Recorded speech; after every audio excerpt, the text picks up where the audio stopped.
Ito mga dapat natin aabangan sa abot kamay na pangarap na wag natin papalampasin ang bawat episode ng teleseryeng ito.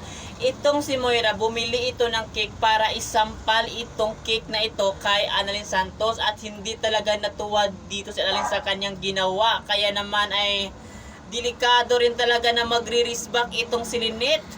Talaga kasi hindi niya hahayaan na ito talaga mangyari sa kanyang anak na ginanito talaga ni Moira. Kaya aabangan natin yan mga kapuso, ang labanan ng ina laban sa ina. Kaya abangan natin ito, ang abot kamay na pangarap na pagganda na talaga ang mga pangyayari ng teleseryeng ito na wag natin papalampasin.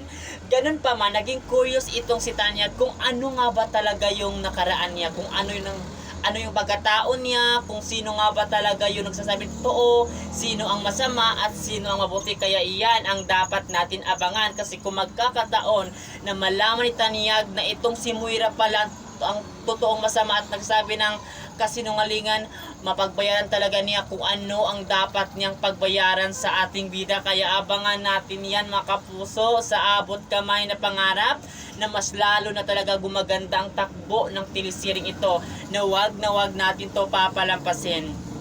Alam naman natin itong si Annalyn Santos talaga, kahit talaga may gawin ang kontrabida na ito na masama, ayon sa kanya, kaya niyang patawarin kasi para sa kanya ay lahat ng tao nagkakasala pero pwede pa rin talaga magbago. Pero kahit masama itong si Moira, hindi talaga ito magaganti itong si Annalyn kasi ganun siya kabait na tao. Hindi katulad ng mga taong ito na sina Moira at Zoe talaga, na wala talaga silang ibang inisip kung hindi maghasik ng lagim at gumawa ng masama sa kapwa. Kaya yan ang abangan natin dito, kung hanggang kailan nga ba talaga ay maghihintay si Tanyag na babalik ang kanyang alaala. At yan ang dapat natin aabangan dito sa abot kamay na pangarap. At yun lamang kapuso, maraming salamat sa panonood.